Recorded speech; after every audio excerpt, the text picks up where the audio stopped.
Look, after the Antichrist has signed that treaty, a lot in the world would love him because he seemed to have solved the problem that everybody else tried: peace in the Middle East. So he's said to have finally brought peace to the Middle East. So he's loved by a lot of people. And then he helps them in the building of the temple. He solved the problem. He builds the temple where that mosque used to be. Definitely that's going to be trouble. Why? Because the Muslims, they were, according to Ezekiel chapter 38, read chapter 38 and 39, they come into a league with Russia and they spring a surprise attack. Russia and allies invade Israel when Israel is at rest. Now this is very important. This helps you to understand when that invasion is likely to take place, because the Bible says that they would come when Israel is at rest, when Israel is at peace. And the only time they're going to be at peace is after the signing of the treaty with the Antichrist. He will not be called the Antichrist at that time. Everybody thinks he's a wonderful leader. Say, but we know from the Bible that he will be the Antichrist. So he signs that peace treaty, and everybody loves him. Israel loves him. He's the man of peace. But the Bible says, when they shall see peace, go to 1 Thessalonians chapter 5, verse 3. For when they shall say peace and safety, then sudden destruction cometh upon them, as travail upon a woman with child, and they shall not escape. You see, so Israel is attacked by Russia and the allies. You say, how do you know it's Russia? When you study in Ezekiel 38, you would know. So, and the other nations, okay, Iran will be part of that. All right, there's several countries mentioned that will be part of that attack. So, but the Bible says they will be defeated by Israel. This is an interesting thing. They will be defeated because they will not be helped, but God will help them.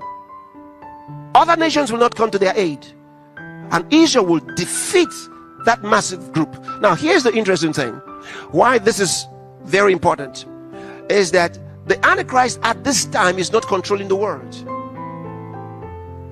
but the European nations will accept him. He's a nice, wonderful political leader. He's solving the Middle East problem. He's solving other problems, so everybody likes him. But Russia resists him, and some other countries. And that's why, even though he signed this treaty, Russia blindsides them and attacks Israel. Now this is all prophetic.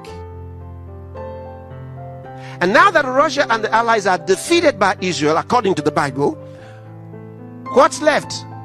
The Antichrist and his European allies see that the only obstacle to their world domination has been removed. So right away they become the sole world power.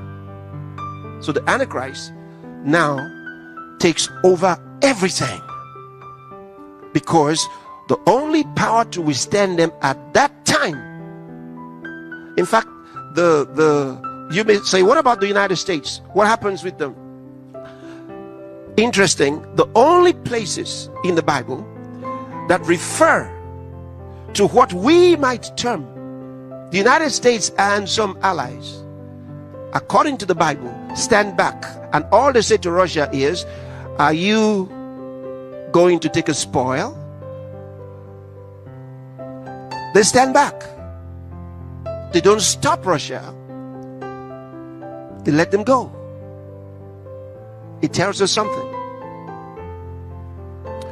So at that time, they get defeated by Israel, God helping them, and the Antichrist, being still known as a man of peace and a friend, even though he guaranteed their security and fails to deliver,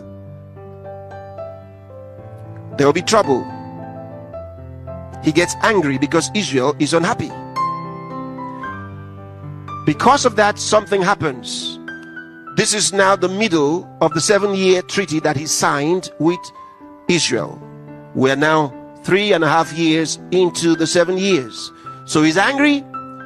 He's unhappy with Israel. He breaks the treaty here. He breaks it. Let's read Daniel chapter 9 verse 27. And he shall confirm the covenant, that's the treaty, with many for 1 week. So several nations together with him signing that treaty with Israel. And in the midst of the week I told you is the 7 years. In the middle of the week, he shall cause the sacrifice and oblation to cease. He's angry and he does something terrible. Now, when he tells us he shall cause the sacrifice and oblation to cease, he's telling us something. As at this time, the temple has already been built, and Israel is back to worshiping God, and that's why God helped them against their adversaries. You see, that's why God helped them against their adversaries. So what happens is the Antichrist now breaks the treaty and moves his headquarters to Jerusalem. He had been operating from Europe, having 2 offices, one in Europe, one in Jerusalem. Let's look at it. Go to Daniel chapter 11 verse 45. And he shall plant the tabernacles of his palace between the seas in the glorious holy mountain. Yet he shall come to his end, and none shall help him. Did you see that? Okay. So here's what happens. He moves to Jerusalem and forcibly enters the temple. After all, he helped with the building. Not that he necessarily put the money inside, but he set the circumstances that helped them to build. So now he's angry. He breaks the treaty and he moves to Jerusalem and goes into the temple. And this is the terrible time. The Bible calls it the time of Jacob's trouble. The time of Jacob's trouble. Terrible what happens from here. Terrible what happens from here. Jesus talked about it. Let's go to Daniel chapter 9 again, verse 27, and observe something.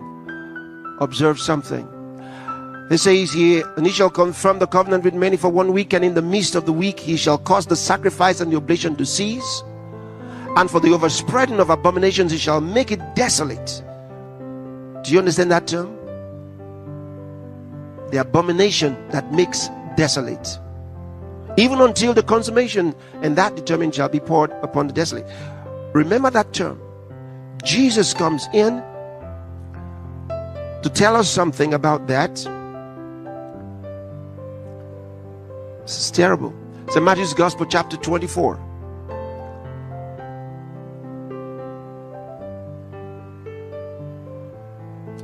From verse 15.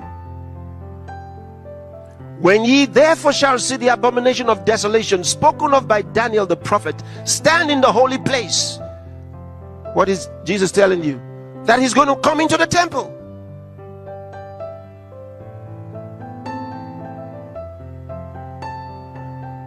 He's going to come into the holy place. Whoso readeth, let him understand. I told you there are types, you know, years before, 150 years before, they thought it was Antiochus for Epiphanes. They thought he was the one because he did exactly like this. He moved into the temple and offered sacrifices of pigs on God's altar. And many thought that was the Antichrist. But no, that was before Jesus. Now Jesus tells us this is it. Not Antiochus